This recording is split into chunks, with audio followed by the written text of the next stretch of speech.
Amen, amen. Pagpalang araw po sa bawat isa. Good afternoon po. Amen. Tayo po ay mapapasimula na sa gawain ngayong hapon. Imbitahan ko po ang bawat isa na tumayo. At tayo po ay mapapasimula na umawi at magpuli sa ating Diyos na buhay. Bisa natin siyang palakpakan, purihin natin ang Diyos na buhay. Hallelujah, Jesus! Hallelujah, hallelujah, glorify your name, God. Purihin ang iyong mga pangalan, Jesus, Panginoon. Hallelujah, Jesus, Jesus. Glorify your name, God. Ngayong hapon na ito, huwag na magsiyaan na hindi natin maramdaman ang responsa ng ating Diyos. Amen po. That's our goal. Amen? So, awin natin ang music out. Kasi na lang ang kawang-hawang na pag-ibig ng ating Diyos. Yes, Jesus. Worship the name, God. Hallelujah.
tayo po'y papalakpak na malakas. Amen? At habang papalakpak tayo na awin na may redeemer. Hallelujah, Jesus! You know,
ating Diyos. Amen? Sino pinapawisan? Amen. Tayo po'y mag-init, diba, sa pagliyam, sa pagpupuri at pagsamba sa ating Diyos sa buhay. Isa yung sa way na maparamdam natin na gano'n natin siya kamahal. Amen? Amen. Tayo po'y umawin muli goodness of God. Hallelujah, Jesus. Tunay na namin pinamahal, Panginoon. Tunay na, Panginoon, and you never fail us, Panginoon. Hallelujah, Jesus. Praise you, God. Hallelujah, Jesus. We love you, Panginoon.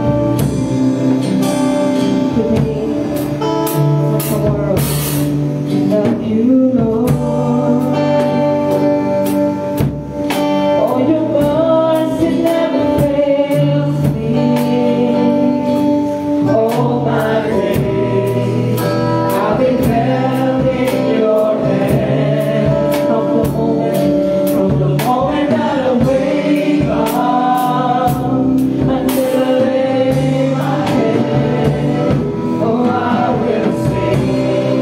Of the goodness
Garcia.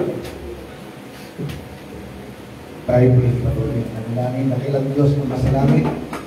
Salamat po, Ama, sa ipong presensya, Panginoon. Habang Panginoon ay bawat isang nanarito, nakilang Diyos, yung nga pong nabayan, paspasan, Panginoon. At nawa, Panginoon, ang ipong banal na Espiritu at siya patuloy na manguna sa bawat isa, lalo-lalo, Panginoon, sa pagpapahayag ng salita, ay dinadalayan mo nga po, Ama, na maging blessing po ang po. Kaya muli, nilalapit namin sa dakilang Diyos ang sandali na ito sa way mo, Panginoon, ang anumang Espiritu na hanggang mo, Panginoon, na hanggang sa gawain sa hapon ito sa church dito sa pangungula, Panginoon, Pastor Nito, Panginoon. Hinihiling mo nga po, dakilang Diyos ang ito. Patuloy na pasbas ng pagpapala sa lahat ng mga narito ngayon. Lahat ng ito, dakilang Diyos ay aming panalangin sa pangalan ng Kristo Jesus. Praise God. Amen. Tayo po yung magkamayan, awitan, habang inaawit ang every praise.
Batiin natin ating mga kasabi. I-welcome natin si Attorney General Porfirio Reyes Garcia. Welcome po sa Jesus the Way Family Church at si Pastor Joel Garcia. Welcome po. Welcome. So, lalaka na tayo sa ating announcement, gawain. Every Sunday po, meron tayong Sunday School. Kanina, in-announce ko na, kapag hindi available ng Wednesday night or midweek service, dapat present po tayo na Sunday School, lalo na sa mga disciples. Okay? Sa mga ministry. Diba? So, kailangan, attend muna ng service bago ministry. Okay? So, yun ang isa sa mga announcement natin ngayon. And, nag-start ang Sunday School po at 8:30 ng umaga. Na 9:30 naman ang ating morning service. Okay? Then, katulad ngayon, alas 4 po, tayo po yung pagtagumpay. Bakit? Oras po kayo ng siesta time, di ba po? Siesta time, o kaya galaan, di ba? So, pagtagumpay tayo dahil sunod natin yung Matthew 6:33. Di ba? Seek ye first the kingdom of God, and all these things shall be added unto you. So, yan po yun. So, next naman, midweek service natin every Wednesday night. Ayan, na-started ng 6:30 ng gabi. Ayan. Then, next naman, Saturday, ang ating music team rehearsal. 9 a.m. po yan. Sabihin nyo lang sa akin kung i-move natin yung oras. Kasi, kapag kahapon, i-move namin yung oras ng alas 2. Okay? So, next naman natin announcement karagdagan. Sa darating na March 16, excited na ako. Sino excited? Dahil ito po ay unang-una na mangyayari dito sa JOWCI within magna 9 years na. Ay maghahandak tayo ng parang Bible conference yan. So, plus na mga ilang years na ako last na nakarinig na service na ganito dahil three speakers in one powerful service. Amen? So, iba-ibang putahe ang nakahanda for that day. So, ihanda rin natin ang ating sarili at saka invite na rin natin yung mga mahal natin sa buhay, mga kaibigan, kamag-anak, mga kakilala, kapamilya, kapatid. Ayan. Okay? Ayan po. 3-in-1 evangelistic service. March 16, alas 4 po ng hapon. The next, April 17, ayan, tuloy-tuloy po yan. Every month, meron tayong, nag-start na ng January, diba? January, may revival service tayo ng 2 days. Last month, meron tayong 1-day revival service. Next naman, this month, March 16, evangelistic service. Then, April na. Ayan. Sa April, wala makapasok dito. Sino mga wala pasok niyan? Sana all, di ba? So, yung iba kasi may mga may mga trabaho na, di ba? So, sana all din may trabaho, di ba? May mga ganun sila. Dahil kapag may trabaho, may sana. Okay. So, very good. That's our thinking. Then, next naman, April 17, film showing ko for our Siete Palabras.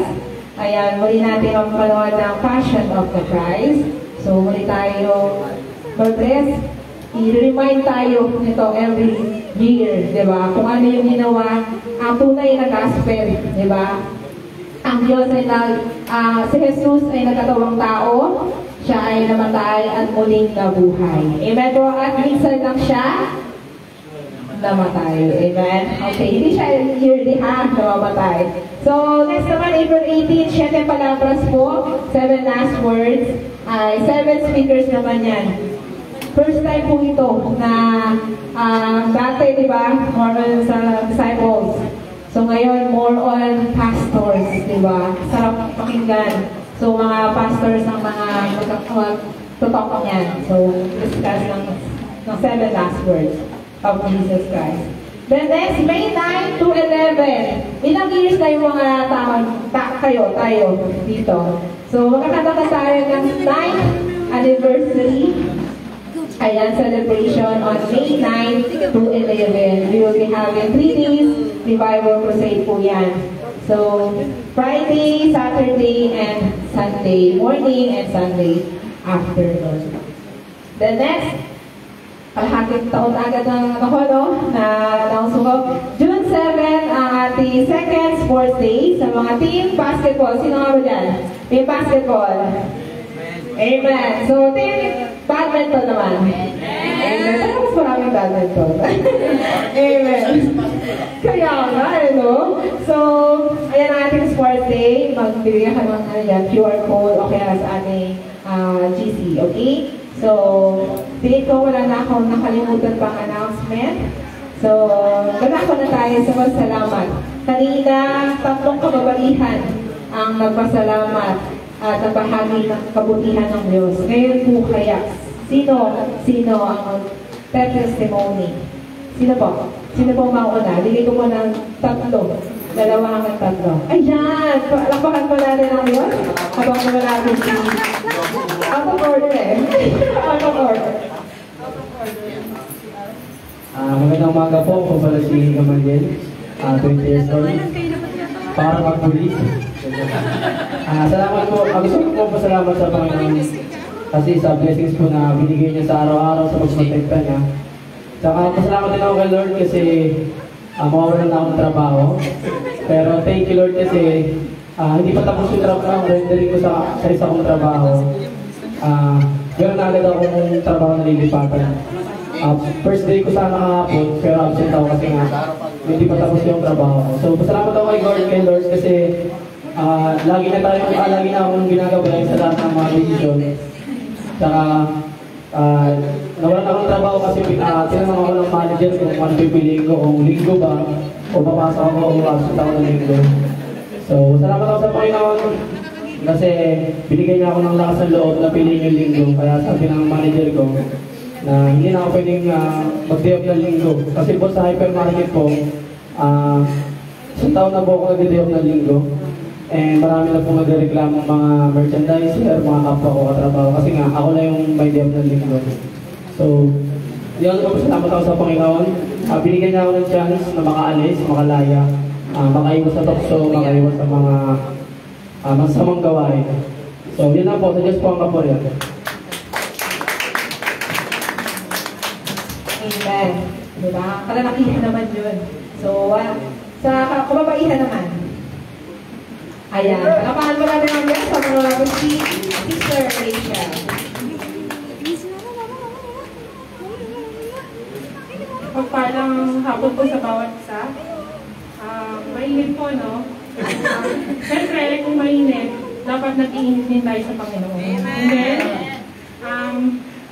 Itong i-share ko, ito yung nangyari sa amin na hindi talaga mapaniwalaan. Although lagi namang nagpaparamdam si Lord sa amin, pero ito kasi memorable talaga sa amin. Yung anak ko kasi, na-diagnose siya na bilateral pneumonia. Hindi lang dun sa isang bagay niya yung meron, kundi dalawang bagay niya yung naapektuhan. Nung araw kasi ngayon, nahirapan na rin siyang huminga, wala siyang ganang kumain. Ayun, dinala namin siya sa hospital, tapos, yun nga, sabi ng doktor sa kanya, kailangan niyang ma-admit.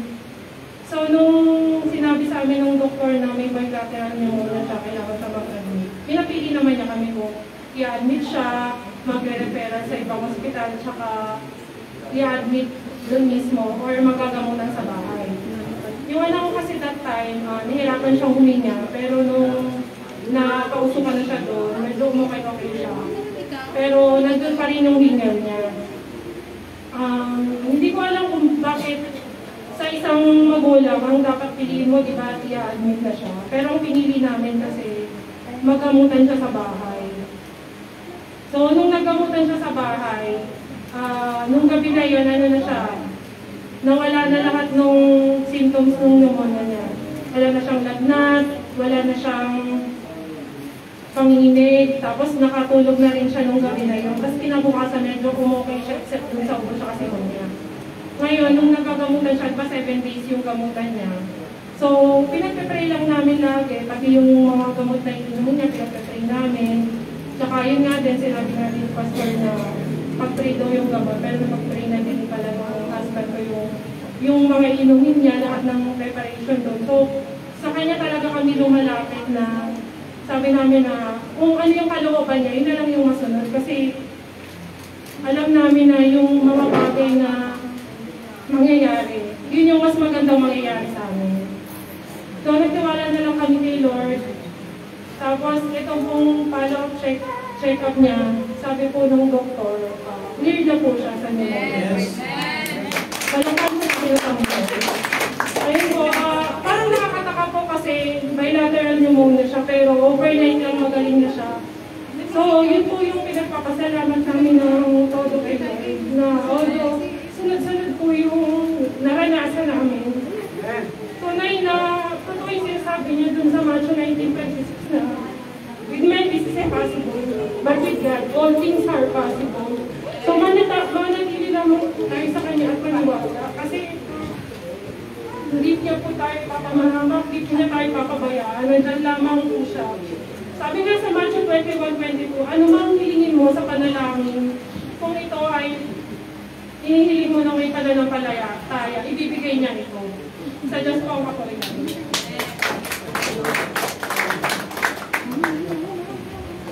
Amen. Praise God. Tunay ng mga pangyarihan ng Diyos, di ba? Sabi nga kanina, John 14:1, di ba? So, huwag kang mangamba.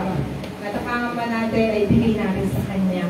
Hindi yun biro, severe, bilateral pneumonia. Tapos, yun talaga recommended ng bawat doktor, i-admit.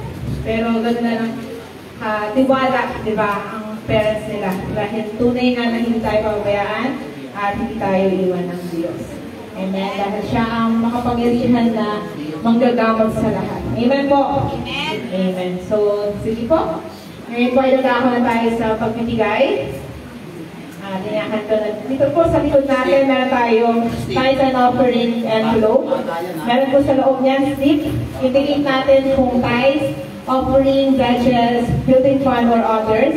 At sa baba po niya, meron tayong prayer request dahil meron tayong mga prayer warriors at prayer partners na na nag-pray dyan sa ating mga panalangin na yan. So, nangyayang ko sa harap si Pastor Joey, niya for our operatory. Palakpakan pa natin ang Diyos.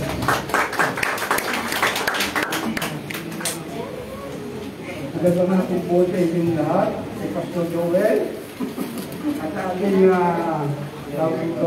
tumatakbong congressman dito po sa Quezon City. God bless po sa inyong lahat. At ay pagpalain po ay inyong kandidatura. Amen. Bilang tumatakbong congressman dito sa Quezon City. And we will pray that God will bless you and guide you for candidacy as a congressman. Tayo lang na loobin ng Panginoon na kayo po ay dito maupo sa Kongreso. Amen. Hallelujah. At ang aming pong suporta ay palagi pong nasa inyo. Maging kay Pastor Joel at Pastor. Hallelujah. Glory to God. Pagpalagi tayo lahat ng ating Panginoon. Amen. At kung meron po kayong banal na kasulatan na ito lang bukas sa akin, hindi po ko maangaral. Ayos ko lang po mag-challenge. Amen. Ng pagbibigay.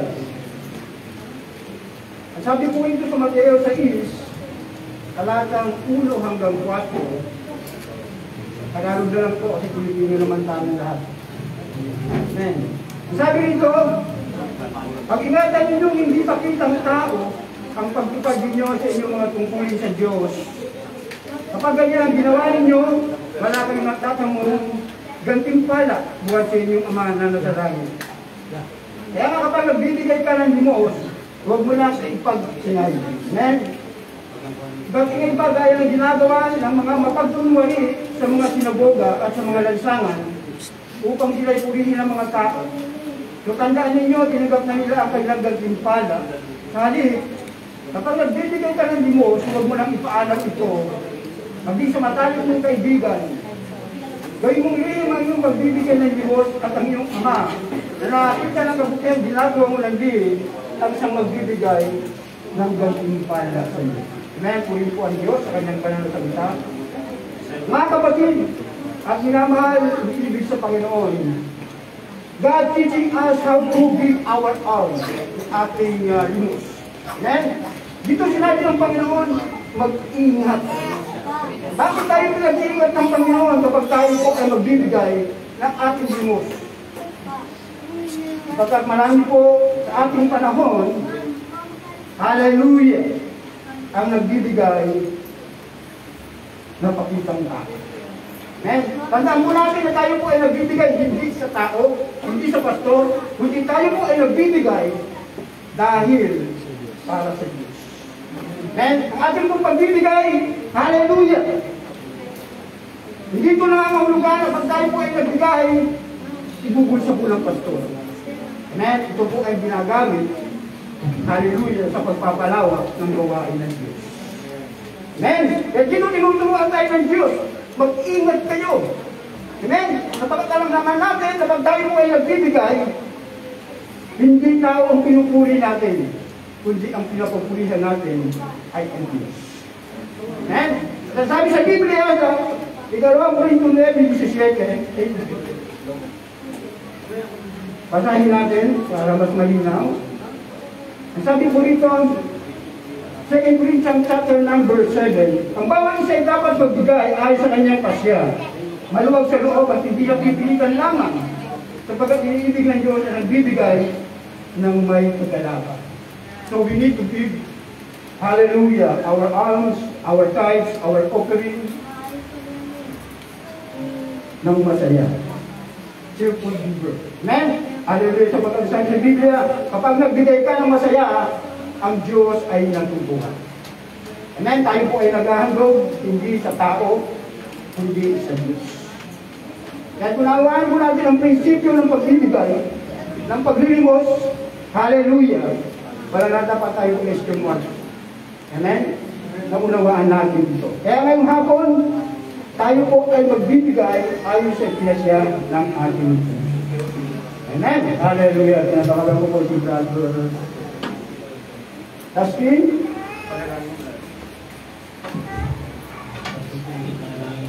Salamat kami tuloy sa isang panahon yun para po magpuli sa inyo Lord. Ito papasalamat po sa blessings na binigay lang sa buhay mo. Papasalamat po sa pagiging mo sa amin lang po yung ayos sa inyo. Lord, tinatan po kung mapapunta ko lang. Pagkakan po sila ng kapatid. Lord, papasalamat po sa mga magbibigay sa bibigay yung gawin po sa business. Bakit? Halina't magbigay sa Panginoon.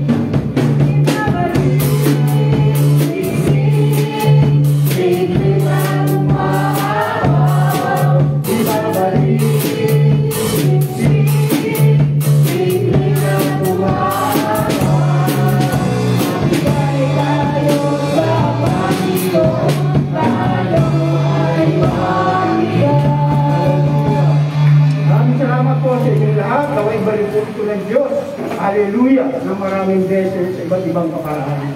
Amen. Hallelujah. Talpakan mo natin ang Panginoon.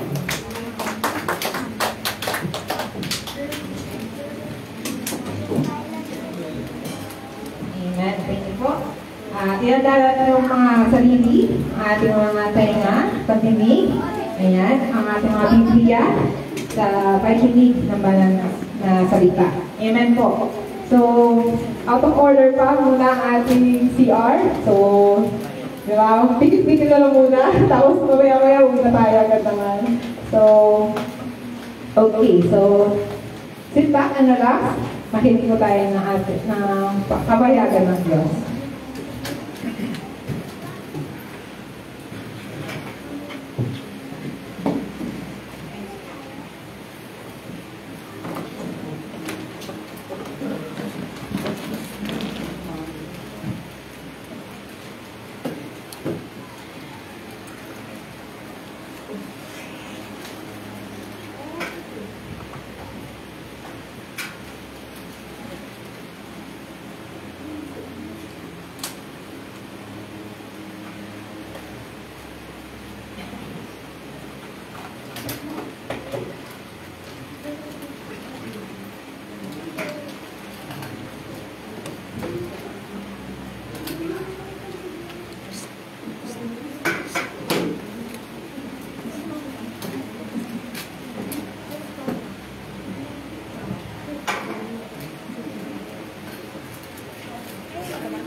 Okay.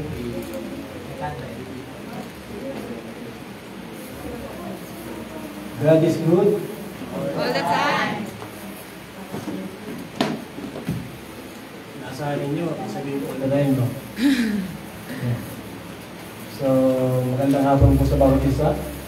At welcome sa ating pagtitipon sa hapong ito. Siguro nag-isip ako na kailangan natin i-move ng 5 yung ating service. Mainit pa rin yung alas 4, no? Lalo na ngayon, summer. Mapasok ang summer. Mainit pa rin. So, pag-usapan natin. Para next ay yun, masyadong mainit. So, welcome, Pastor, Atty. sa iyong pagdalo. At bago po ako magsimula, anais ko po magpakilala. Ako po si Pastor Nido Gakutan. At ako po ay, ang aking mga magulang ay tubong Samar, Western Samar, o Basay, Western Samar. Kaya ang tawag na sa amin ay mga waray-waray. Dati waray God, ngayon meron na po.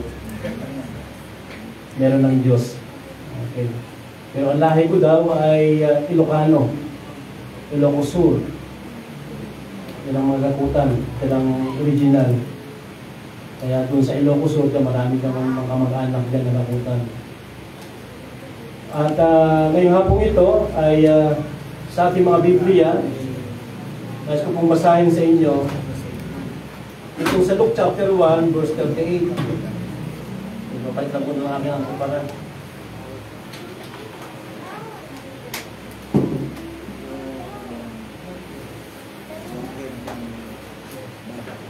Mamaya po pagkatapos ng ating pong service, meron pong sasabihin sa atin si Atty. Meron. Ako muna. Okay. So, Luke chapter 1 verse 38. Dito sabi ng Biblia, at sinabi ni Maria, narito ang alipin ng Panginoon, mangyari sa akin ang ayon sa iyong salita, at iniwan siya ng anghel. Napasahin ko po siya sa English version, kasi meron pong isang awit na gusto kong awitin mamaya. Dito pinuha yun, yung awit na yun. Sabi diyan, and Mary said, behold the housemaid of the Lord, be it unto me according to thy word, and the angel departed from her. Kaya, tayo natin tumayo. Mawi tayo, mga nagtog. Be it unto me according to your word, according to your promises. Ulitin natin ito.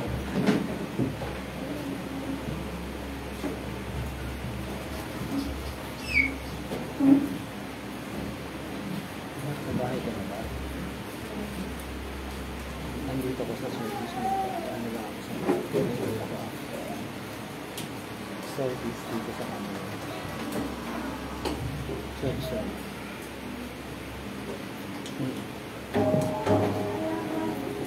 I'll see you later.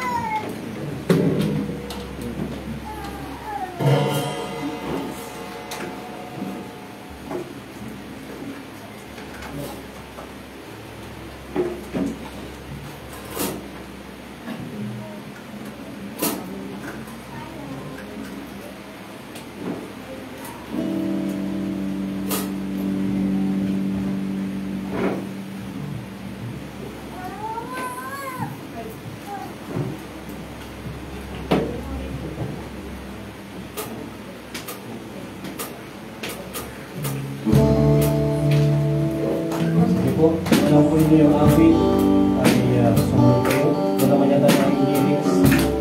My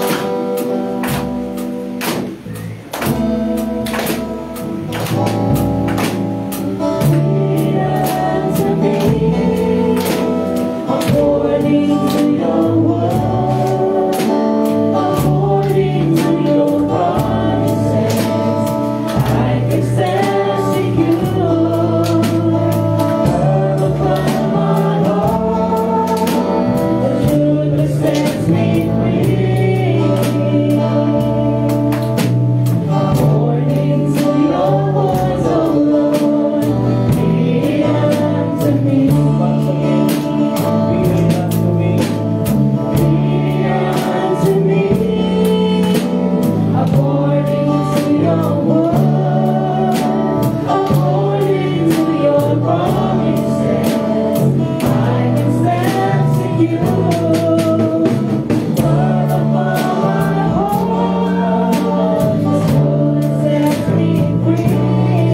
all the glory, praise, and worship God.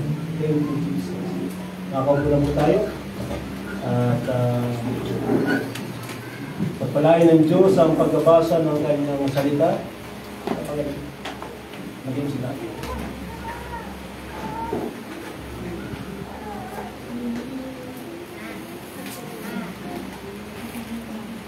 Ang tekstong ating binasa,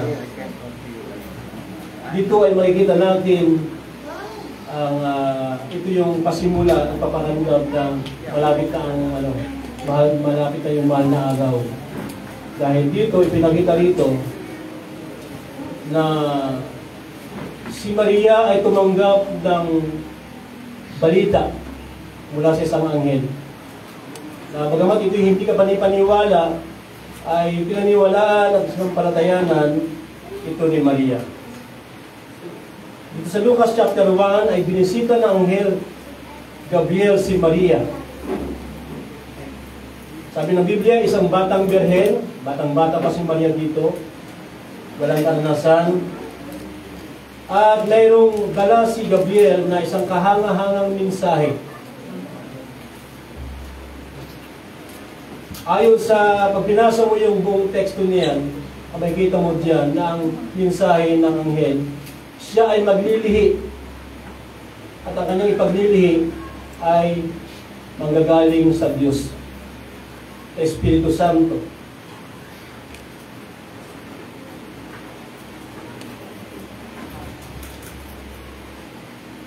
Simple ang sagot ni Maria, pero isa sa nakakahanga sa kanyang sagot ay yung bagamat imposible sa kanya bilang tao, bilang isang babae, bilang isang dalaga, yung balita na yon na pinapahatid ng Diyos sa kanya sa magitan ng anghel, ay simple yung kanyang sagot. Ang sagot niya, yung ating topic, be it unto me according to your word.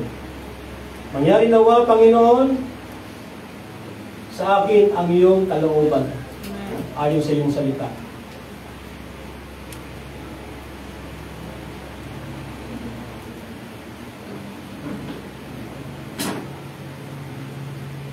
Lubos na nagpasakop si Maria sa kalooban ng Diyos.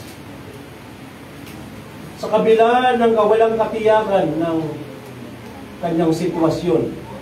Sabi ko nga, isa ito sa pinakamahirap na panahon sa isang babae na bigyan ka ng isang misyon o gawain na kabaligtaran sa iyong kalagayan. Ibig sabihin ay parang mahirap, nakakahiya. Isang tulad yan, isang dalaga ay pwede siyang patayin, pwede siyang itakwil, pwede siyang kamuhian. Kasi bigla na lang mahusumpungan siya, isa siyang dalaga ay pabubuntis siya. Siya ay magadalang tao. Hinati ko ito sa tatlo. Una, submission to God's plan. Pangalawa, faith in God's promises. At tatlo, obedience despite uncertainty. Submission to God's plan. Ito ang sagot ng ni Maria nang matanggap niya ang balita galing sa isang anghel. Kinilala ni Maria ang kanyang sarili bilang alipin ng Panginoon. Sabi dito, Mary acknowledged herself as the handmaid of the Lord. Tinanggap niya at kinilala niya na siya'y alipin ng Diyos, alipin ng Panginoon, handang sumunod sa anumang pinag-uutos ng kanyang Panginoon. Meron tayong mga panalangin sa buhay natin bilang mga mananampalataya na sinasabi natin, mangyari nawa ang kalooban mo, Panginoon, pero ang totoo niyan ay hindi tayo marunong maghintay, hindi tayo marunong magpasabog sa kalooban ng Diyos. Mas ang iniisip natin na yung panalangin natin, agad nating maranasan, agad nating makuha. Pero si Maria iba. marunong siya magpasakop sa plano ng Diyos. Kinikilala niya yung tatawag na God's sovereignty. Kinikilala niya ang kapangyarihan ng Diyos. Yung pagsasabi niya na, ako'y alipin, mangyari nawa ang kalooban mo, Panginoon. Dapat ganun po tayo pag tayo may manalangin sa Diyos, ay hayaan natin kung ano yung kalooban ng Diyos. Handa natin ang sagot ng Diyos, minsan oo, minsan hindi, minsan maghintay ka. Diyos si Maria, handa siyang magpasakop sa plano ng Diyos. Kaya naman sa aming Sunday School, ay napag-aralan namin, meron tinatawag na God perfect plan o timing. Meron siyang panahon para sa Kanya, hindi panahon para sa atin. Ito yung pagpapakita ng lubos na pagpapakumbaba at pagpapasakop sa kapangyarihan at sa otoridad ng Diyos. Nakalimutan natin, mga kapatid, minsan madalas na naranasan natin, nagtatampo tayo sa Diyos kapag tayo humihiling, nanalangin tayo sa Diyos, lalo na pag meron tayo sa sitwasyon na hindi maganda, no? Kumbaga, medyo alanganin yung kalagayan mo, tapos parang hindi ka napapakinggan ng Diyos, o walang sagot ang Diyos sa panalangin mo, para bagang inisip natin na hindi na ito yata makapangyarihan ng Diyos. Kaya minsan, imbes na lumapit tayo sa Diyos, magtiwala tayo sa Diyos, biglang natin maiisip, andyan naman yung Bombay. Wala kang Bombay dito, baka meron tayong dito, no? Na mautangan. Okay? So, si Maria ay handa siya magpasakop sa plano ng Diyos sa buhay niya. Ikaw ba, handa ka ba magpasakop sa plano ng Diyos sa buhay mo? Amen. Meron po tayong mga kanya-kanyang mga ministry na binigay ng Diyos sa atin. Maaaring tinawag ka para maglingkod sa Panginoon, maaaring tinawag ka maglingkod sa tao, o tinawag ka para maging professional, o anumang kalagayan ng iyong sa future mo ay matuto tayong magtiwala sa kalooban ng Diyos. Sabi sa Proverbs chapter 3 verse 5 hanggang 6, trust in the Lord with all your heart and do not lean on your own standing. Magtiwala lang tayo sa Panginoon. Huwag daw sa ating sariling kakayanan, buong puso tayong manalig sa Kanya at magtiwala. Huwag manalig sa ating sariling kaunawaan. Yung pong ibig sabihin nun. Pagtiwalaan natin ang Diyos. Pag sinabi niya na gagawin niya, gagawin niya. Okay? At dapat na maging tugon natin bilang mga manampalataya, be it unto me according to your word. Okay? Mangyari nawa ayon sa iyong kalooban, hindi sa kalooban ko, hindi sa kalooban mo, kundi sa kalooban ng Diyos. Sapagkat sabi ng Jeremiah chapter 29 verse 11, for I know the plans I have for you, declares the Lord. Mayroong plano ang Diyos sa bawat isa sa atin. Meron siyang napakagandang layunin at plano para sa iyo. Iba-iba nga lang yan, pero special ang bawat plano ng Diyos sa bawat individual sa atin.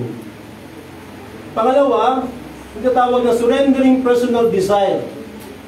Sabi ko nga kanina, pwede si Maria tumanggi. Pwede niya sabihin, hindi po pwede. Dalaga ako, nakakahiya. Tsaka sa batas ng Hudyo, kapag ikay nasumpungan na buntis ka na walang tatay, o buntis ka sa walang sa panahon, ay pwede kang batuhin hanggang sa mamatay. Yan ang batas nila. So, pwede siyang tumanggi. Kasi, sa batas ng tao, mali. Meron siyang katwiran, pero hindi ganun ang tugon ni Maria. Sabi ng Biblia, ay tinanggap niya ng buong puso yung balita sa kanya at yung misyon na ipapagawa sa kanya ng Panginoon. Tayo po ay madaling tumugon kapag ang misyon ay pabor sa atin. Kapag ang misyon ay hindi tayo mahihirapan. Kapag yung ipapagawa sa atin ng Panginoon ay komportable tayo. Paano pag hindi tayo komportable? Gagawin pa rin ba natin yung misyon na yon? O yung pinapagawa sa atin ng Diyos? Alam niyo po, isa sa hamon sa buhay ko, walang problema na ako mag-pioneer sa Tondo, dahil sa Pacheco, pioneer ako dyan. Kasi malakas pa yung katawan ko. Para bagang si Superman, pakiramdam ko hindi ako tatabla ng anumang bala o anumang matalas na bagay. Kumbaga kahit sino man pwede mong harapin. Pero ito yung hamon. Noong 2010, nung ako po ay atakihin, no? Hindi po atakihin ng away, natake po ako, brain stroke. Sa brain, hindi sa kaliwa. Ayan. Hindi sa kanan pala. Kasi pagka kanan, may kaliwa ang tinatamaan. Okay? Yung nangyari po kay Fernando po Jr. na namatay, yung po yung nangyari sa akin. At yun ay 2010, January 1. Akala ng mga kasamahan ko sa opisina ay lasing ako nang ako'y natake. Kasi January 1 bagong taon. Hindi po, nagpapaawit po ko yun, nasa pulpito ako noon, nagpapaawit ako ng worship. Kasi sumleader po ako noon. At habang ako'y namaawit, sa loob ko na, dalangin ako kasi hindi po ako masaya sa kalagayan ko. Bagamat sa panahon na yun, maganda yung karir ko. Isa na po akong project director. Actually, OIC na ako ng self-serve mo po ng isang company. At pero kahit na gano'n yung aking kalagayan, hindi ako masaya. Kaya sabi ko, Lord, kung ano yung kalooban mo, mangyayari nawa. Yung panalangin ko na yun, kaya itong topic namin yun, hindi ko makalimutan yun. Yung panalangin ko yun, doon ako bumagsak. Bumagsak ako. Pagdilat ko ng mga mata ko, nakita ko ang sarili ko, nakapila na ako. Lagi ko itong binabanggit dito sa church, pang-walo ako, 7 yung nasa harapan ko. Sabi ko, Lord, nasaan na ako? Kasi ang alam ko, pag nabasa ko ng Biblia, pag ang tao ay namatay, may kukuha, may susundong mga anghel. Hindi ganun nangyari, walang sumundo sa akin. Pagdilat ng mata ko ay nakapila na ako. Natiyak ko lang na sa taas ako, kasi nung tumingin ako sa baba, nakita ko yung katawan ko. Nasa operating room. Kaya, salamat naman sa Diyos, nakabalik pa ako. Pagbalik ko, gulay na ako. Hindi na ako makatayo, hindi na ako makakilos. Umabot ng 260, 160 ang aking BP that time. Ang kinain ko lang naman, barbecue na lempo sa hapon. Kasi bagong taon Nag-ihaw ko ng 8 kilong lempo. Tapos kinabukasan umaga, ayun pa rin may natira, inulam ko. Nag-almusal ako. Ay nagsawa na ako, nagpaluto kay misis ng tuyo. Kasi ako nang umay na ako Tanghali nagpaluto ko ng tuyo. Dati ng hapon, yun, alas 7 ng gabi. Yun, natake ako. Nakabalik pa naman. Yun ang hamon. Kasi nga, gusto ko maging pastor. Gusto ko mangaral ng salita ng Diyos. Paano na lang pag ganito yung kalagayan ko, makakapangano pa ba ako ng salita ng Diyos? Minsan sinubukan ko ako ng aking pastor, ng superior ko dati. Isang Rosada, pinangaral niya ako, nasa wheelchair po ako noon kasi hindi na ako nakakalakad talaga. Sabi niya, Pastor, ikaw ang pangaral. Ano kaya ba yan? So nangaral ako, sinubukan ko. Ano po yung Rosada yun?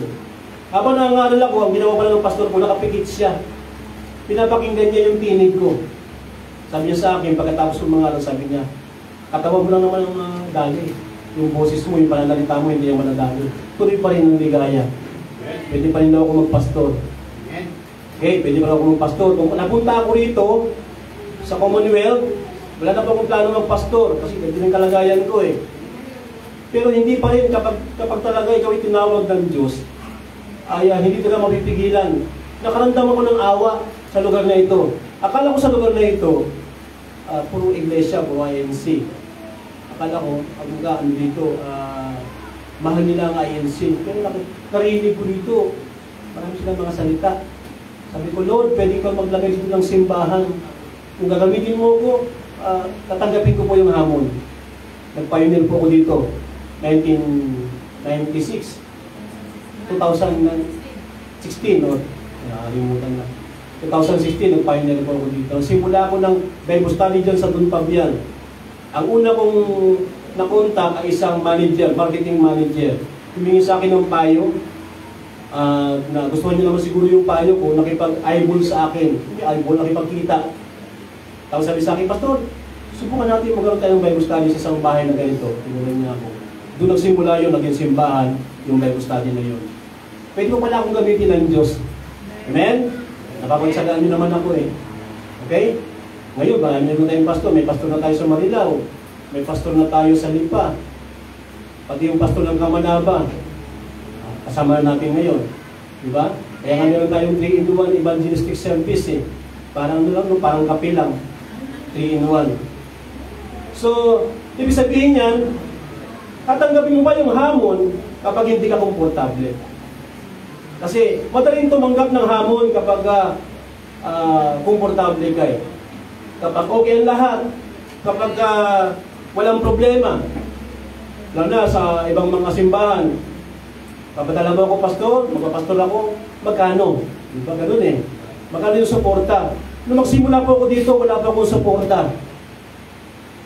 Kasi tinawagan ko yung pastor ko, pastor, gusto ko pong final dito. Hindi siya sumagot. Kasi ang purpose ko, gusto kong i-renew niya yung aking license. Hindi siya sumagot. Ibig sabihin, ayaw niya na magsimula ulit ako dito. Hindi ako mapigilan. Ang ginawa ko, nagbuo ako ng board member, as na-register ko, ayun, naging simbahan. Dito rin, pastor yan, hindi ako. Amen? Kasi mahirap ang pastor dito na hindi lisensyado. Alam niyo naman, nasa lugar tayo ng sa kalagitnaan tayo ng, sabi nga ni Pastor Jobel eh, pastor, lumipat na kayo ng ibang distrito. Wala dyan sa distrito. Hindi natin hawak yun, sabi niya. Hindi. Kung di ko tayo tinawag ng Diyos, kaya nga tayo dito. Amen? Kaya kung may side dito, hindi tayo pupunta dito ni attorney. No? Simbahan dito. Diba, Pastor? All things work together for good. Mabuti talaga ng Diyos. Kaya, ito si Maria, kahit nataliwas sa kanyang kalagayan, kahit hindi siya komportable, handa siyang sumunod sa Diyos. Handa natin, ang tunay na taong sumusunod, naglilingkod sa Panginoon. Hindi lang niya sumusunod dahil komportable siya, o may blessing, o may pagpapala. Handa siyang sumunod sa Diyos kahit nang wala yan, kahit hindi siya komportable. Kanya pala, sinasabi ko ito, huwag yung isipin na nakaya ko ito, kasi hindi ko ito makakaya itong sitwasyon ko ito kung hindi ko kasama yung pamilya ko. Sinuportahan nila ako. Okay? Si Mrs., yung aking 4 na anak. Okay? Kaya wag po kayo matakot, pag gusto nyo maglingkod sa Panginoon, gusto nyo magpastor, huwag kayo matakot. Ako po dating sales head. Iniwan ko yun. Nagpastor po ako. Meron tayong pastor dito. Malaki ang sweldo, monthly. Makano ba, pastor? 200,000. Tama ba, pastor? Iniwan niya para maglingkod sa Panginoon. Sa pananaw ng mundo, parang hindi naman yata, parang hindi naman yata practical. Diba? Ganyan ang mundo eh. Lagi inisip natin yung practicality. Tandaan natin, hindi tayo nabubuhay sa mundong ito na tayo maging mananampalataya para sa mga bagay na nakikita. Tayo ay nabubuhay sa mga bagay na hindi nakikita. Amen? Kaya salamat sa Diyos. Ang Diyos gumagawa ng himala. Salamat sa patutuo kanina ng ating kapatid. Ganito po yun ang mga atake sa panahon natin ngayon. Yung sa baga, marami na mamatay dyan, marami nakakaligtas. Salamat, pinagaling ng Panginoon. Assisted, pumunta kayo dito, meron dito dadalo na isang taga-baras, meron siyang patutuo. Amen?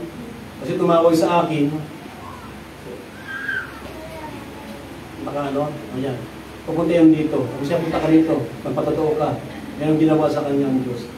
So, si Maria, handa niyang ipasako o surrender yung kanyang sarili, kahit yung kanyang personal desire. Tanda natin, lahat naman tayo may mga pangarap eh. Wala naman sigurong taong walang pangarap.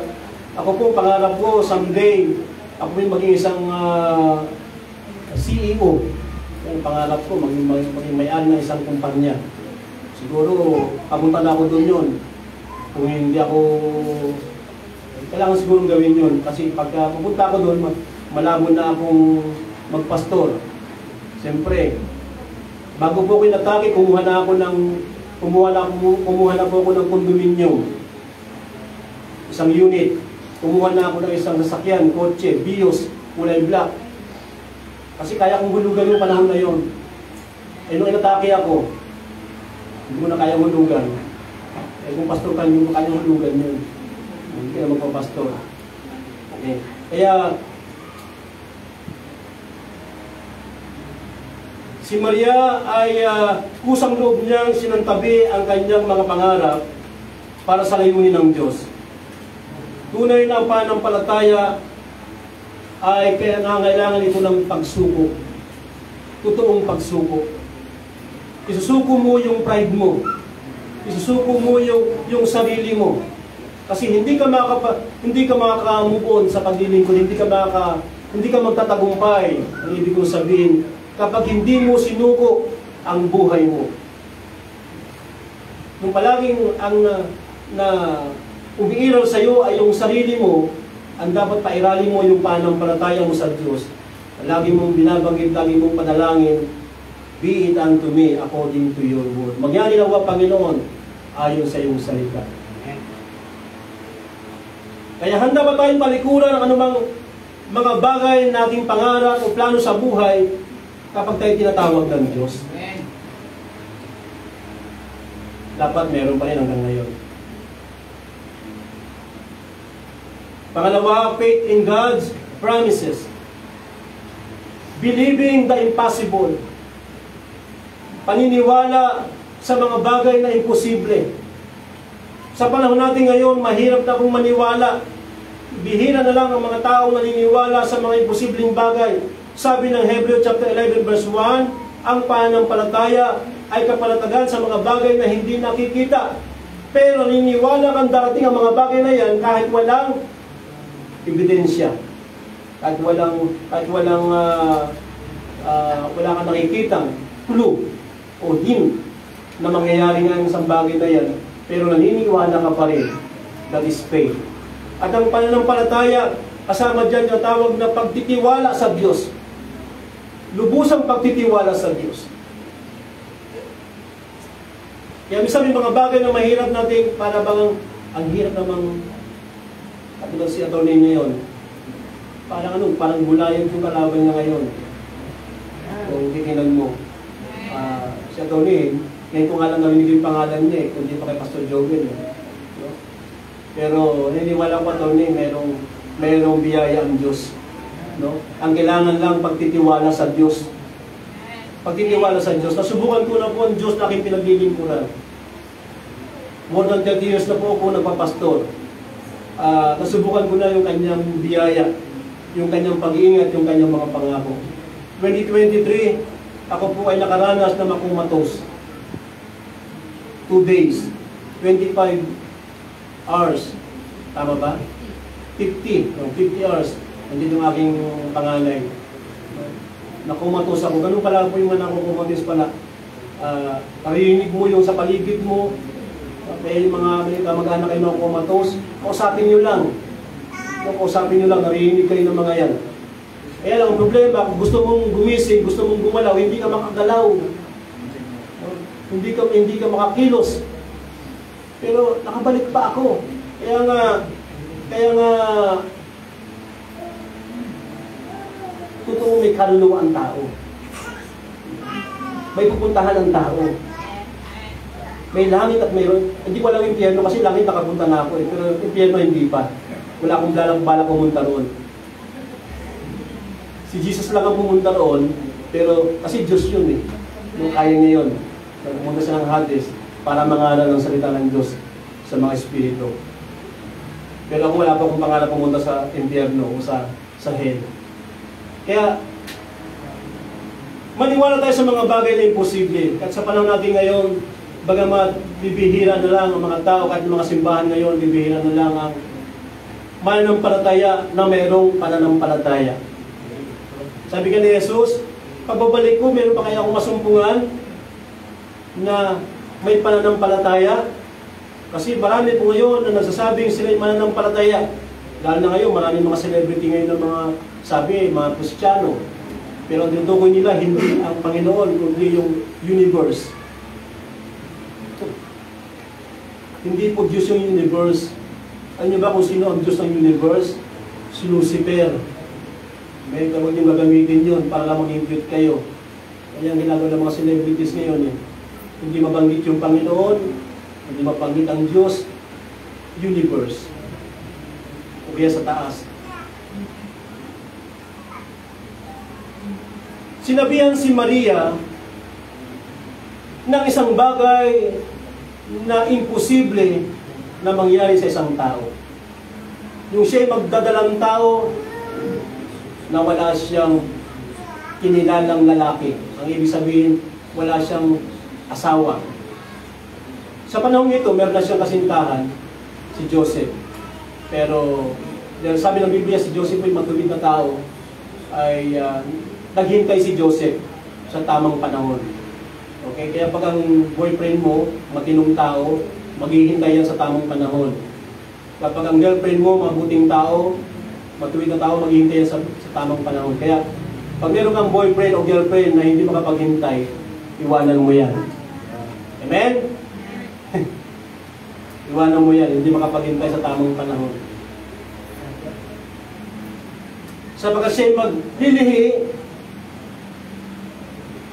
ng walang lalaki.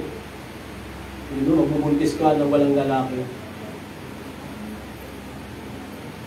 Yung panganay ko nga ay lumapit sa akin nung nakaraang 4 na araw na yata nakakaraan.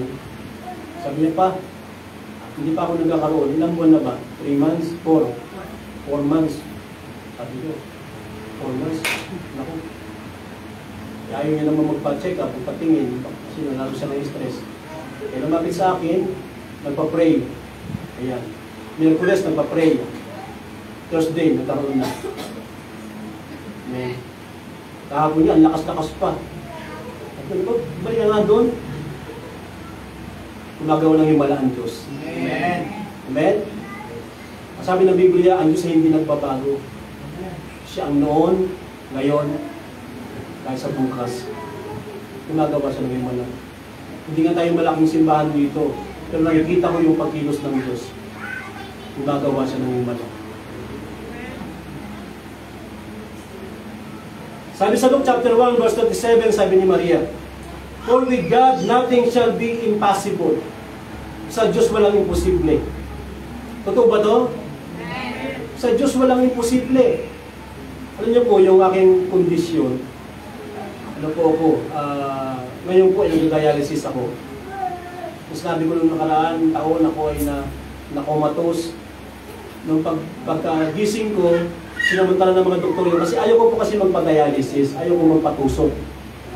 Sabi ko, mamatay na lang ako, ayaw ko magpagalaw ng katawan ko. So kinagalang naman yun ng pamilya ko, inabutan ako, nalason yung katawan ko. Kaya yun, ang dahilan kung bakit ako na-comatose. Kaya nung ako'y magising, sinamantala ng mga doktor, tinusukan ako, kaya ngayon po nag-dialysis ako 3 times a week before. Ngayon po, twice a week na lang. Last Friday, nag-ano po ako, laboratory. Okay na po yung aking tawag doon, resulta. Hemoglobin, yung calcium, ano po ba? Creatinine. Hindi lang po yung bababa hanggat ako nag-dialysis. Sabi ng doktor, gusto niyo po matigil yung pagtaas ng creatinine, magpa-KT kayo. Kidney transplant. Alam niyo po, sa akin, kung ano yung kalooban ng Diyos, dahil naniniwala po ako na nangyari ito sa akin, merong gustong gawin ng Diyos. Kasi, meron po akong kaibigan, pareho ng kaso ko. Pareho din ang trabaho ko dati. Sales-head din siya. Best friend ko ito. Halos kasabay ko na na-diagnose na stage 5. Wala na po siya ngayon, patay na po siya ngayon. Sumalangit daw ang kanyang kaluluwa. Hindi, joke lang po yun. Nasa langit na po yung kanyang kaluluwa. Pero pa rin dito, kamag-anak ng kapatiran dito, 1 taon lang. No? Dialysis. Ay, wala na. Patay na. Yung kamag-anak din na Protestant. Ba't ako ngayon buhay pa? Anong ibig sabihin nun? Kasi may plano pa ang Diyos. Kasi naniniwala ako sa mga imposibleng bagay. Ang imposible sa tao ay posible sa Diyos. Amen? Posible sa Diyos. Pastor, naniniwala ka ba? Mananalo ka ngayon? Yes, naniniwala ko. Sa pangalan ni Jesus. Amen.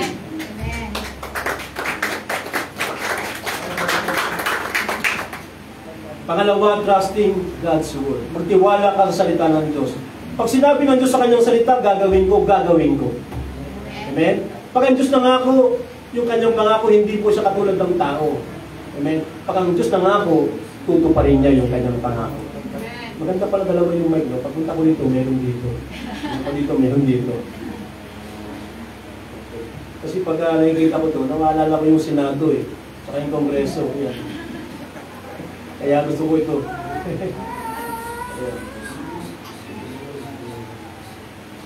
Hindi siya humingi ng patunay o pruweba. Sabi niya, totoo ba? Galing sa Diyos yung pinapagawa mo sa akin?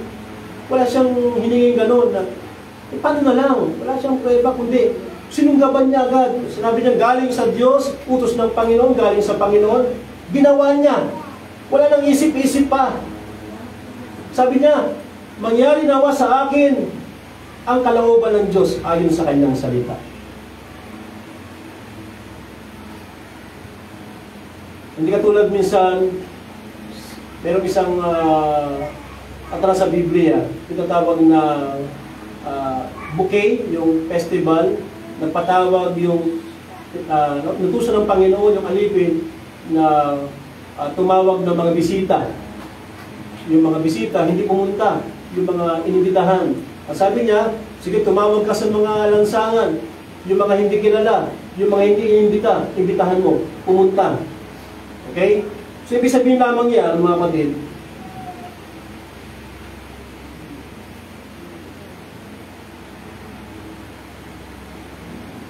kapag ikaw ay tinawag ng Diyos sa isang bagay, Diyos na ang tumawag sa iyo, wala nang isip-isip. Hindi yung meron ka pang katwiran, sandali lang, pastor, kasi po meron po akong ipalilibing. Sandali lang, pastor, kasi mag-aasawa po yung anak ko eh. Sandali lang, pastor, kasi po may sakit po yung tatay ko, may sakit po yung nanay ko, marami tayong dahilan. Diyos na kayong tumawag eh. Ang hindi mo alam, kapag sinunod mo yung misyon o yung pinapagawa sa iyo ng Panginoon, yung problema mo, bibigyan ng Diyos ng solusyon yun. Sapagkat ang Diyos ay mabuti. Ang Diyos ay mapagbigaya. Hindi niya hayaan na yung bagay na hindi mo nagawa dahil sa Kanya ay pababayaan niya. Mga kapatid, hindi po liko ang Diyos. Ang Diyos ay mapagbiyaya. Siya po ay mabuting Diyos. Napatunayan na natin yan, siya ay mabuting Diyos. Kapag nagtiwala ka sa Kanya, yung pinagkatiwala mo sa Kanya, hindi masasayang. Alam niyo po kung bakit ngayon, sa panahon natin ngayon, bibihira na po ang gusto magpastor. Ang gusto ngayon ng mga kabataan ngayon ay gusto maging general, katulad ni Sir. No? Gusto maging doktor, katulad ng anak ko, nangangarap maging doktor. Gusto maging abogado, no? Katulad ni Sir. Pero bibihira na ngayon ang gusto magpastor. Bakit? Kasi wala raw pera sa pagpapastor. Totoo naman mga kapatid. Kung ako po ay self-said, mali-mali po sa akin yung 100,000 sa buwan.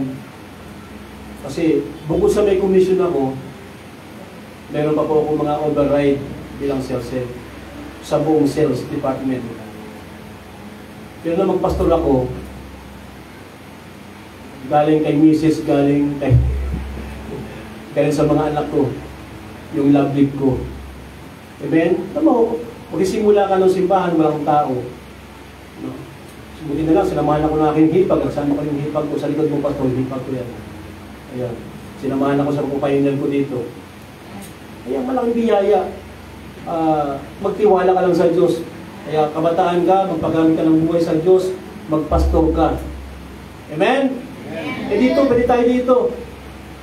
Meron tayong authority na mag-ordain ng pastor. Kasi na-ordain naman tayo.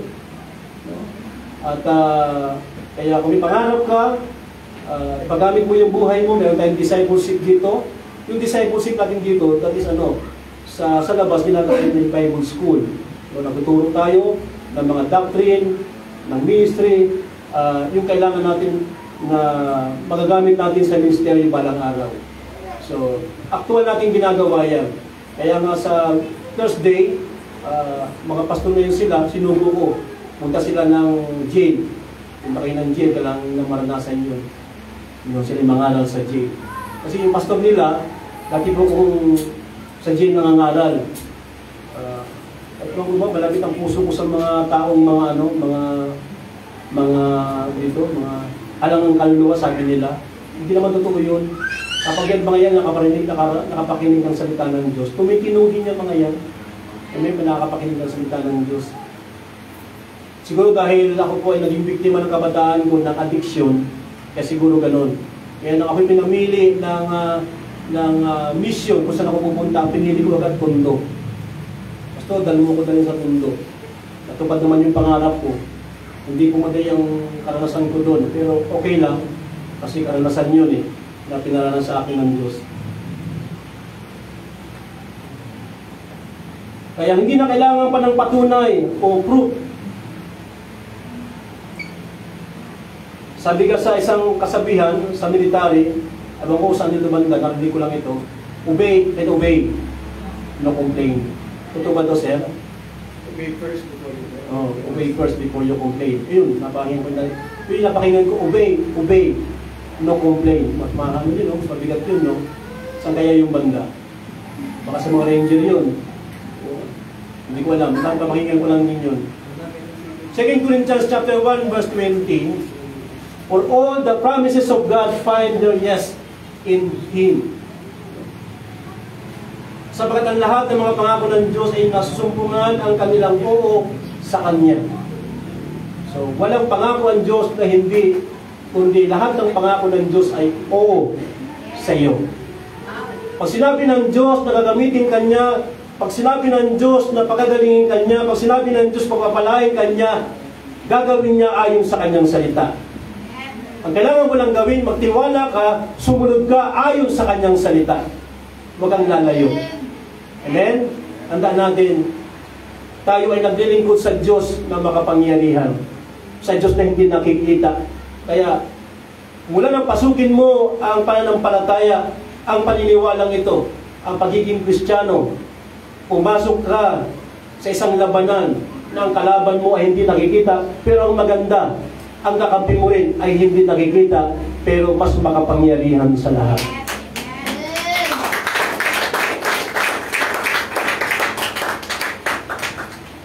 Magtitiwala ka ba sa pangako ng Diyos? Dapat lang, magtiwala ka sa pangako ng Diyos. At yan ang dapat ating gawin.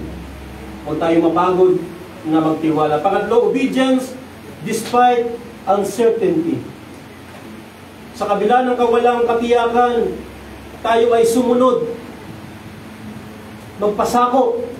Sumunod ng sumunod.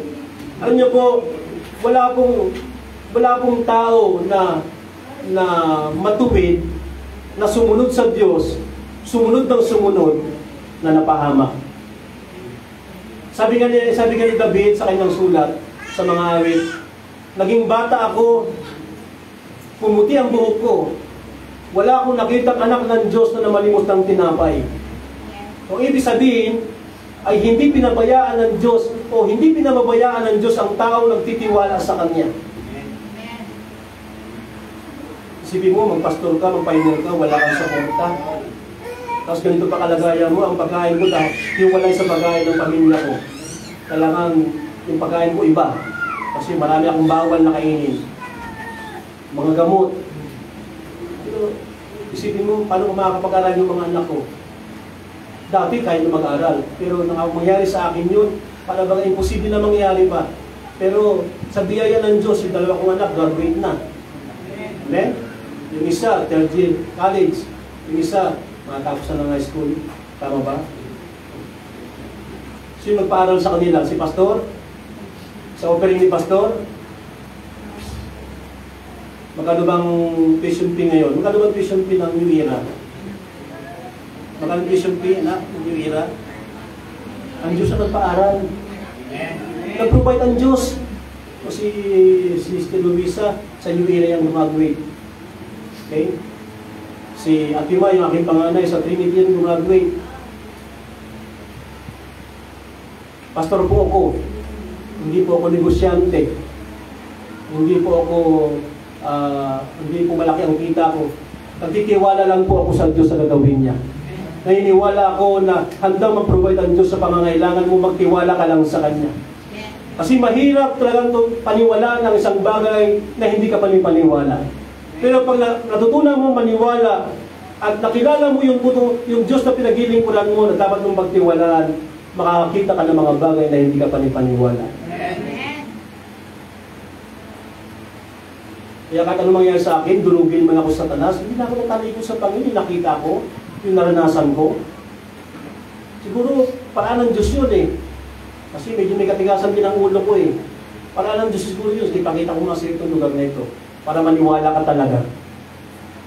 Bukod sa nagbabasa na ako ng Biblia, ipinakita pa sa akin ng Diyos.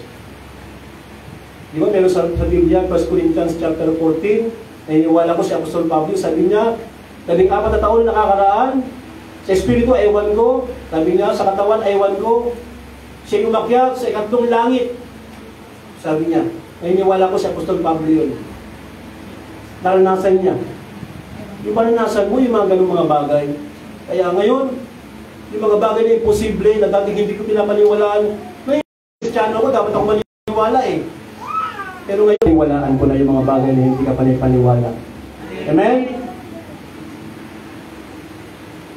Nandiyan pa ba kayo? Naniniwala pa kayo? Be it unto me according to your word. Sabi ni Maria. Una, facing the cost of obedience. Dapat mong harapin.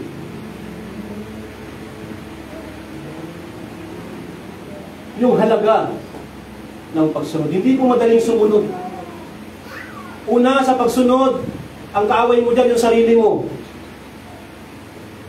Lalo na pag sinabi ng pastor, lalala ko nung araw, yung pasok ko, kasi ang trabaho ko sa Ayala Ayala Alabang, sa bangko. Ang alis ko sa bahay, sa Labotas ko ako nakatira, alas 5 na madaling araw, gising na ako, alas 6, alis na ako biyahe, 2 oras. Kung alis ako ng alas 5 doon, palating ko sa Nabotas, sa Dunin Church, alas 7 ang simula ng gawain, minsan mga traffic, madalas traffic, hindi ako maabot. Minsan, nabigayan na. O kaya, closing prayer na. Sabi ng pastor sa akin, Neil, hindi blessing yung trabaho mo. Mag-resign ka dyan.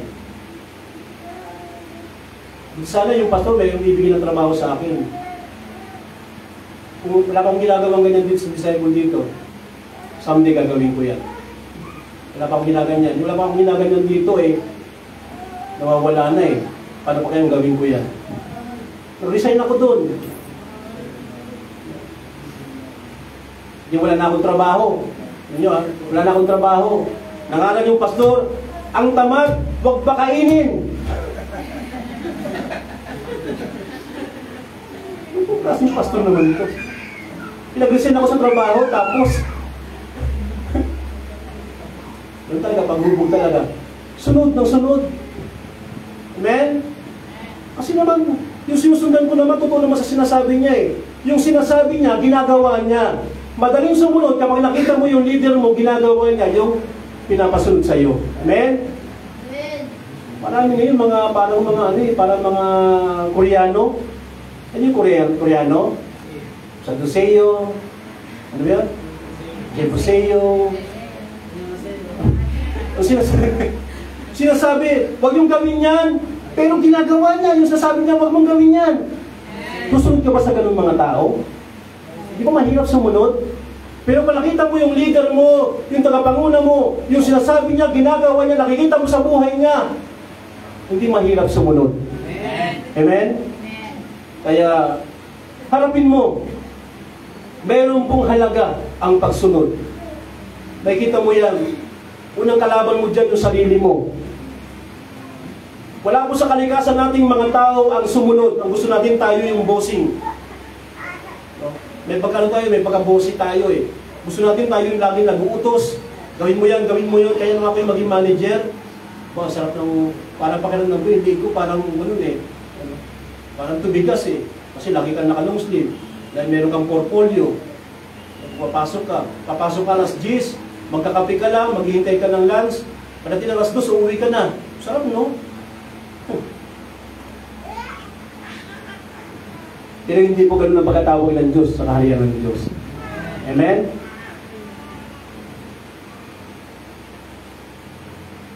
Ang pagsasabi ng oo sa Diyos, yung ginawa ni Maria, oo, mangyari nawa kung ano ang kalooban ng Diyos ayon sa kanyang salita. Hindi madali para sa kanya. Pwede siyang malagay sa panganib. Mga kapatid, hindi ko makakalimutan dahil sa aking pagsunod sa Diyos ay yung gamitin ako ng Diyos na hindi ko akalain dati yung panahon na gagamitin ako ng Diyos sa kanyang gawain. Nung araw na masumpungan ako ng pastor, 19 years old ako, meron akong hikaw dito. Lagi ako nakashort, wala akong damit. Alam nyo, bakit wala akong damit lagi? Eh sa bahay namin, kanya-kanyang laba. Hindi niya laban ko, short lang lagi. Ganyan po, kasi tambay nga eh. Namasubukan ako ng pastor ko. Yung aking buhok, ito, makakain ko yan. Yan. Pogi eh. Yan. Ano yun? Pag may ihigaw dito, ano yan eh? Sputnik. Yan, ganyan daw yan eh. Wala lang yung pang-forma lang. Ako po naging membro ng tawag dito. Yung lagi nakaitim, yung mga buhok nakatayo.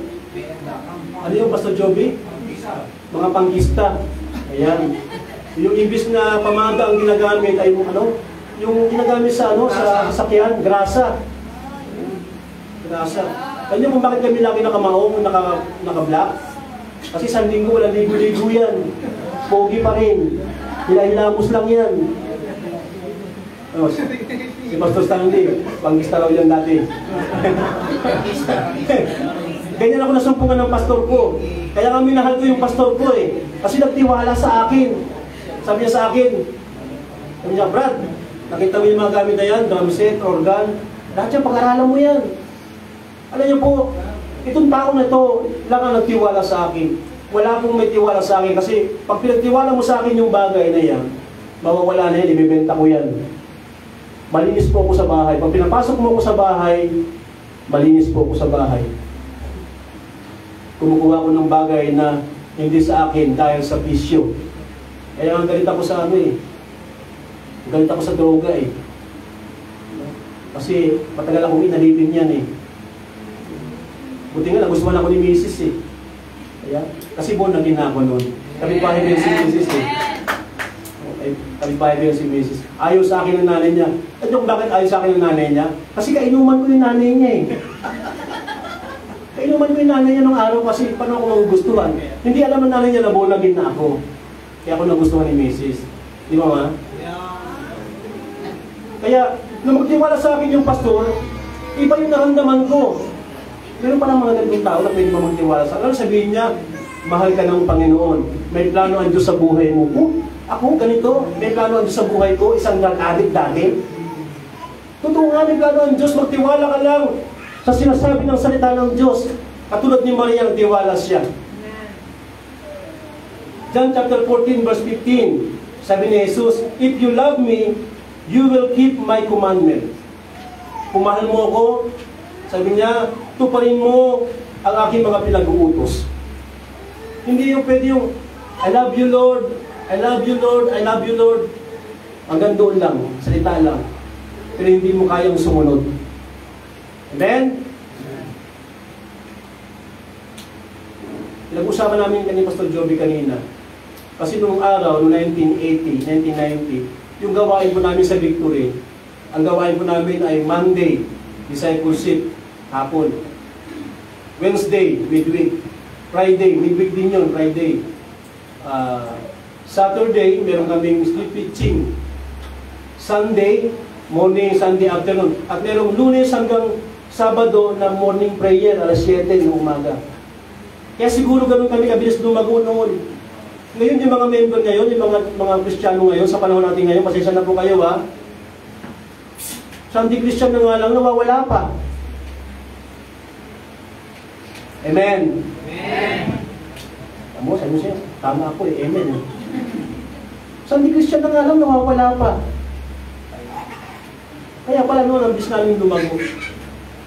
Kasi, lagi kami nakakain ng salita. Di ba sabi natin, ang salita ng Diyos na pagkain spiritual, hindi pag lagi kang kumakain, ay tinulusog ka, lalago ka, yung pala yun. Kung ba yung sikreto. 1 Samuel chapter 7, chapter 15, verse 22. To obey is better than sacrifice. Ang pagsunod ay mas mainam kaysa sa pagbibigay, pagsakripisyo.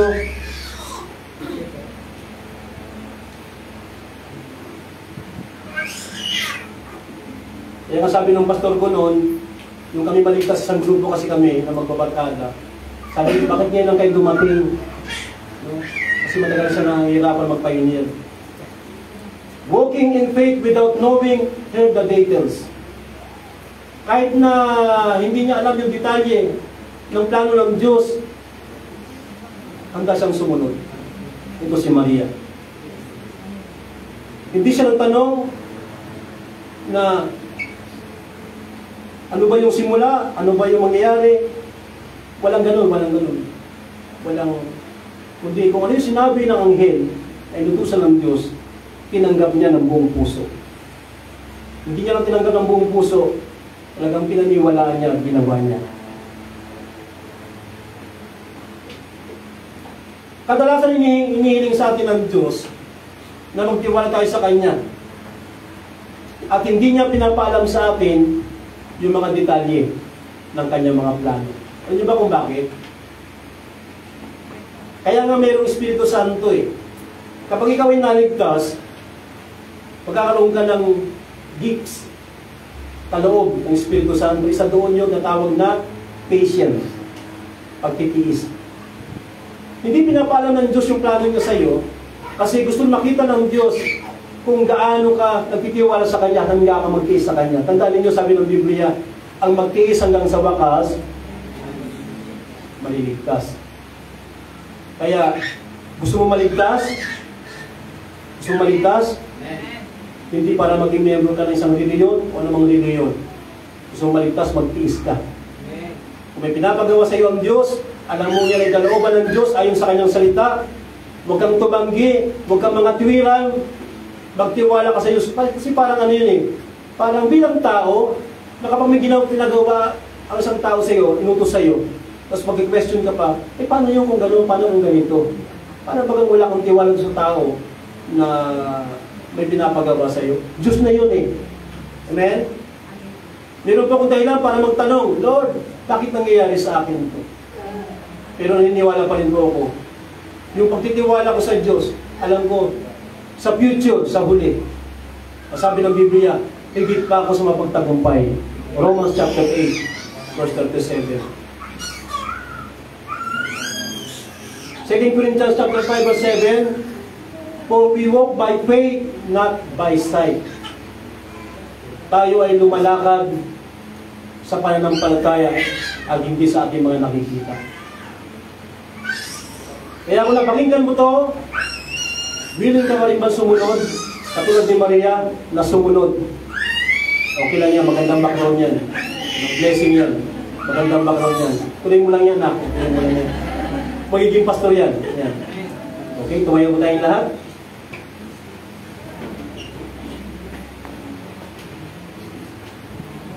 Sabi ni Maria, na alam natin ito si Maria na ina ni Jesus, na nagkatawang tao, nag-Diyos na nagkatawang tao na si Jesus.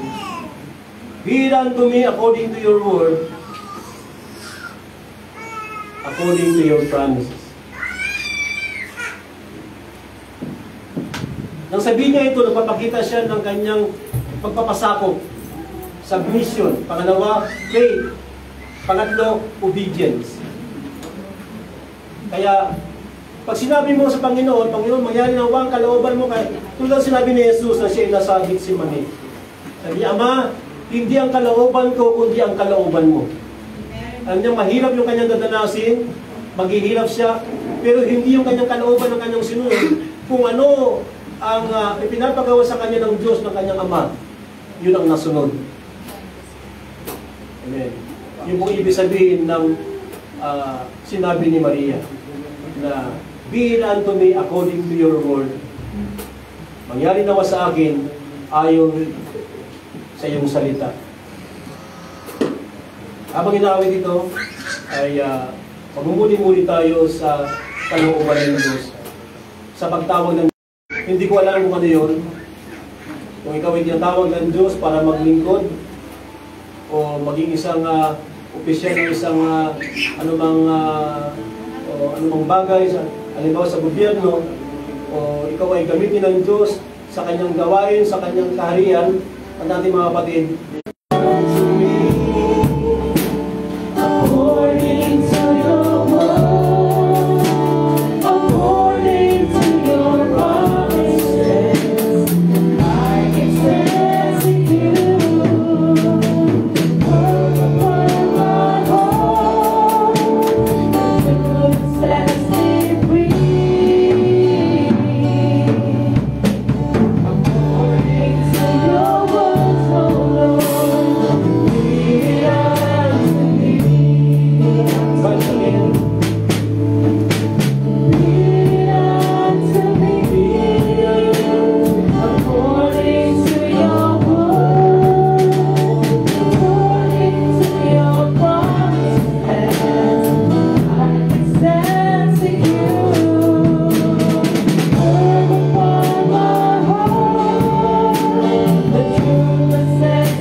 Sige po, bukas mo ang altar sa bawat isa. Lumapit po tayo.